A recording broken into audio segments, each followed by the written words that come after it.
Yo, what's good? And we're gonna jump into the next topic. So, is mental health? Why is mental health so taboo in the Black community? Is therapy needed? Is it important? Will it help to progress us forward as a people? So, why is mental health so taboo in our Black community? Alexis, we'll start with you. Um, I think in Black communities and Black families, a lot of time we have a we operate off of a don't ask, don't tell. It's not appropriate to talk about things that you're feeling outside of the house. I know for Black men, showing your emotions and showcasing it, you're looked at weak. For Black women, I think a lot of the times when we don't show our emotions and we don't talk about certain things, people think it's a term of endearment to say, "Oh, you're so strong. You're so strong." And I think we've allowed that in saying that we are so strong. I think a lot of times for us, it's allowed us to suppress a lot of feelings and not really express what we need. I think we are now in a beautiful place now where we realize and we're understanding that, we have to heal our traumas to move forward. There's nothing wrong. We all have mental health. And I think now is the point, like, we take care of our body, we go to the doctors for our physical bodies, but I do think now it's time to take care of our mental health so that we can move forward. Suicide rates are up. And it's not just a white people thing, it's also happening in our community as well. Um, I really don't have a direct answer on why it's taboo, but it is. But we're slowly breaking out of it, and it's a good thing. Can't hear you, Ham. I know recently, Regina King, her son, just committed suicide. And I was listening to, people always give this person was so loving and caring. There was some of his attributes. They talk about how much he cared about other people. And they often give that description.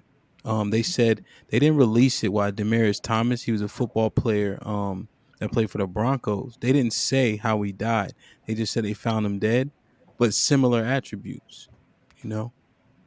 So why is mental health so taboo in the Black community? And if we break out of that, will it progress us forward?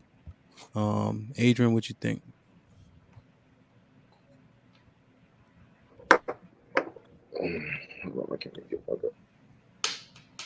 Adrian can't get it together today. And Verizon's not doing him justice. Go ahead, Sean. What you think?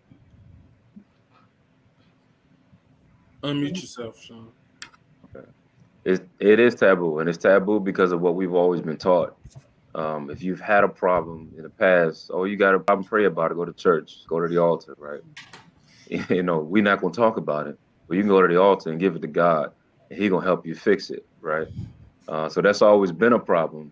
And inside of families, not just the large community, but inside of families, we've always had somebody in the family, oh, don't, Uncle Charlie, something wrong with him, leave him alone, don't mess with him.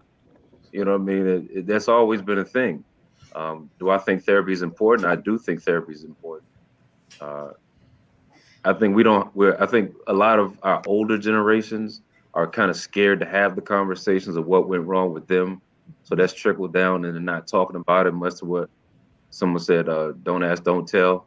That's a policy that military uses, but that's in the Black community and it's prevalent. I don't think that, our older generations they didn't have time to sit down and go through their problems. They didn't have time to deal with them. They had kids, they had houses, they had families.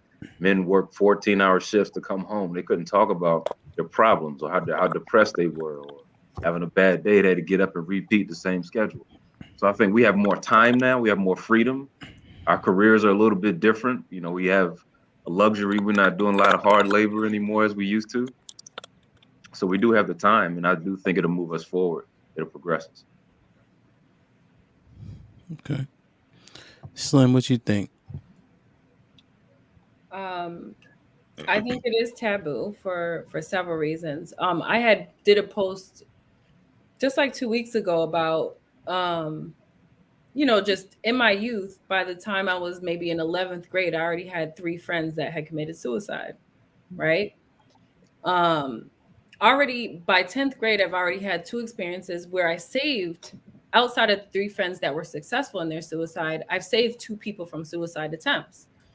So I think that the connection between all of those people is kind of echoes what everybody else is saying, is that there's this thing where what goes on in our house stays in our house.